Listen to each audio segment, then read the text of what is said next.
All right, this is number 2 on your review of the CBA. Notice with this one, they are right next to each other, the two groups, which means multiplication. On your test, you might see it as something like this. On paper, you can look at the box method. I'm going to show the distributive method. What that means, you might know it as rainbow method. That's similar. Multiplication means everything's got to get multiplied to everything else. So 3a has to go to everything. And then negative 2 has to get multiplied to everything. So I'm going to start with the 3a. 3a times a squared, 3 stays there. A to the first times a squared is a to the third power. 3a times negative 7a is negative 21a squared. And then 3a times negative 4, 3 times negative 4 is negative 12. And then a just stays the same. Remember, you add up the exponents as you go.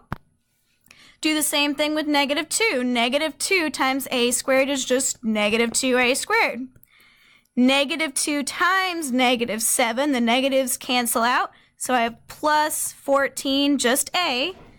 Okay. And then negative 2 times negative 4, no a's there at all, so it's just plus 8.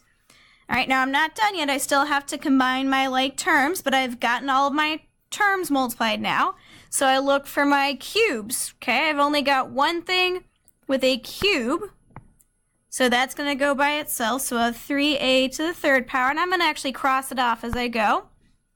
Now a squared, so I've got negative 21 and negative 2. Well, negative 21 and negative 2 together make negative 23a squared. Notice I don't add the exponents, I keep those the same. Next, I have just the a's, so negative 12a plus 14a. Well, negative 12 plus 14 is positive 2a. And then my last one, I've got just plus 8. Forgot to cross these off as I go. So I have just plus 8 at the end. So now check my answers. A does not work. B looks good so far. C does not work, and D doesn't work. So B is the only one that matches my answer.